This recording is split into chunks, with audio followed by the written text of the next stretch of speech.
Bonjour à tous, c'est Alexis Berger, le spécialiste de la franchise. Alors aujourd'hui, dans cette nouvelle vidéo, nous allons voir comment lancer un business qui cartonne. Vous allez voir, on va regarder ça aussi bien, sur Internet que dans la vie réelle. Vous allez voir que pour lancer justement un business qui cartonne, ce sera les mêmes techniques des deux côtés. On va commencer dans la vie réelle. Regardez un petit peu quand vous baladez en ville ou dans les galeries marchandes, dans les retail parks, ceux qui fonctionnent, vous allez voir tout de suite quels sont les magasins où il y a des clients à l'intérieur et ceux qui sont vides. Vous allez voir que ce qui marche le mieux, c'est tout simplement, ça paraît tout bête comme ça sur le papier, c'est que vous devez répondre aux besoins de vos clients. C'est tout simple. Vous ne devez pas être spectateur de vos clients, mais vous trouvez le produit dont ils sont à la recherche. C'est logique. En fait, quand vous avez un commerce, qui est mon cas, j'en ai plusieurs, vous verrez qu'il y a finalement, on appelle ça souvent le 80-20, c'est-à-dire qu'il y a 20% de vos produits qui va générer 80% de votre chiffre d'affaires. C'est-à-dire que vous allez vraiment vous retrouver dans vos magasins avec des produits best-sellers. Alors, vous n'allez pas pouvoir vendre que ceux-là, sinon vos étalages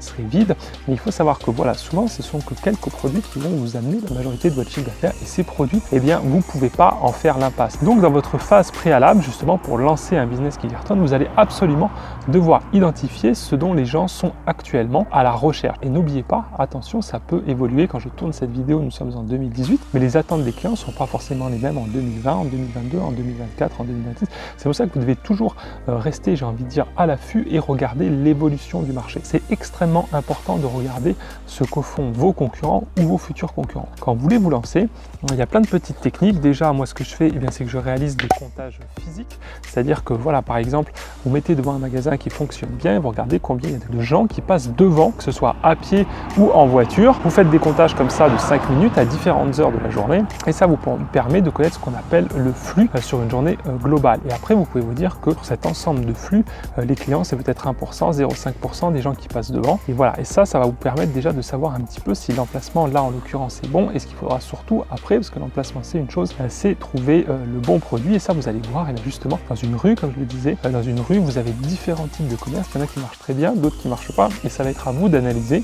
ceux qui fonctionnent et ceux qui ne fonctionnent pas. Naturellement, il faudra regarder ceux qui fonctionnent et vous en inspirer, soit faire comme eux. La concurrence, forcément, c'est quelque chose d'important. Ou soit, et là c'est surtout là que vous allez cartonner, il va falloir faire encore mieux qu'eux. C'est-à-dire que si vous avez un bon endroit, que vous trouvez un bon produit et que vous savez le faire mieux que vos concurrents, c'est là où votre business va littéralement exploser. Ça, c'est vraiment la clé du succès. Et vous voyez, c'est pas si compliqué à faire. Qu'importe où vous habitez, sauf si vraiment vous êtes dans un milieu rural à la campagne, si vous habitez dans une grande ville, pas compliqué d'aller dans les artères commerçantes, regarder, comme je l'ai dit, les flux, les mesurer, regarder ce qui marche bien et regarder si vous pouvez faire mieux que les concurrents qui sont déjà en place. Et là, vous allez vraiment rafler la mise. Donc ça, c'est pour le commerce réel. C'est comme ça qu'on établit des business plans et qu'on peut se développer. Et sur Internet, c'est un petit peu la même chose. Vous allez tout de suite identifier des thématiques qui sont plus recherchés que d'autres. Il y a beaucoup plus de gens, par exemple, qui s'intéressent sur les chaînes YouTube on va dire à l'humour, à la comédie et au maquillage, par exemple, que des gens qui s'intéressent à créer de l'entrepreneuriat. Ou par exemple, c'est des chaînes qui parlent de football ou de jeux vidéo, elles ont beaucoup plus d'abonnés, elles ont beaucoup plus de fans que des chaînes qui sont plus nichées sur l'immobilier, les crypto-monnaies ou le business en général comme la mienne. Donc ça va vous donner un indicateur. N'oubliez pas aussi que plus les gens s'intéressent à ça naturellement et plus vous aurez de concurrents sur le marché. Ça c'est normal, c'est la règle du jeu. Donc par exemple tout ce qui est blogging, femmes, beauté, c'est un marché extrêmement concurrentiel. Donc est-ce que vous pourrez vous faire une place dessus? C'est pas forcément dit, mais du coup ce qu'il faut tout simplement là arriver à résoudre comme équation, c'est trouver ce qui marche le mieux avec le moins de concurrence. D'accord? Vous allez vraiment faire deux colonnes. Vraiment ce qui cartonne le plus et vous le faites en décroissant, et une autre colonne vous allez indiquer, par exemple vous mettez des étoiles de 1 à 5, le niveau de concurrence. Donc ça, il y a plein de moyens de le mesurer. Par exemple, vous utilisez AdWords, vous pourrez regarder pour chaque mot-clé, il va vous dire voilà, si il est très concurrentiel, à l'achat il coûte très cher, et ça va vous donner aussi une ordre d'idée de la concurrence sur le secteur. Vous tapez une simple recherche sur Google et quand vous voyez aussi le nombre de résultats, ça vous donne un niveau de concurrence sur le marché. Encore une fois, vous croisez ces deux paramètres, donc la force d'attraction du domaine que vous visez, c'est-à-dire la largeur de clientèle disponible, la concurrence, et c'est pas tout. Surtout, comme je vous l'ai dit, ce que vous faites, c'est que vous lancez un concept mieux que les concurrents. Si vous copiez exactement vos concurrents, il y a toujours une prime, ce que j'appelle une prime au premier. C'est-à-dire la personne qui a lancé sa chaîne avant vous, elle a déjà sa base de fans, elle a déjà sa base d'abonnés, elle a déjà sa notoriété. Si vous faites exactement pareil, vous ne pourrez ni la rattraper, ni la dépasser. Il va falloir naturellement arriver à être plus innovant et pouvoir justement aspirer aspirer les clients de cette chaîne, parce que ce que vous ferez sera peut-être plus dynamique, mieux monté, où vous offrirez différents cadeaux, vous organiserez des jeux concours, etc., etc.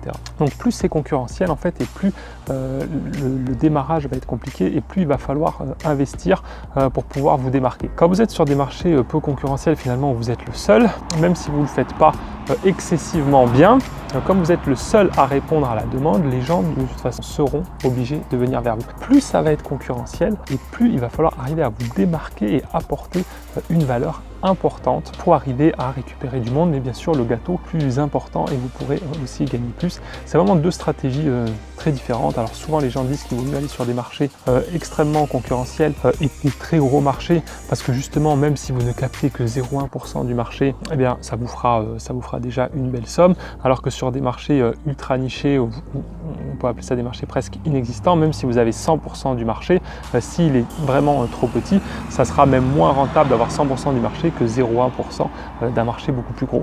Ça, c'est vraiment à vous de l'analyser. Moi, j'estime encore une fois qu'il faut éviter les avis trop tranchés. Je pense qu'il vaut mieux être entre les deux, comme je vous l'ai dit, trouver des marchés importants ou des marchés en fort développement avec encore une concurrence relativement limitée. Parce que vraiment, quand la concurrence est très élevée, que ce soit en commerce réel ou sur Internet, c'est quand même très difficile au départ de vous lancer. Du coup, parce que vous n'aurez pas les armes, vous n'aurez rarement, voilà, vous avez déjà énormément d'argent, les moyens financiers et les compétences pour tout de suite arriver à taper des beaucoup plus gros que vous.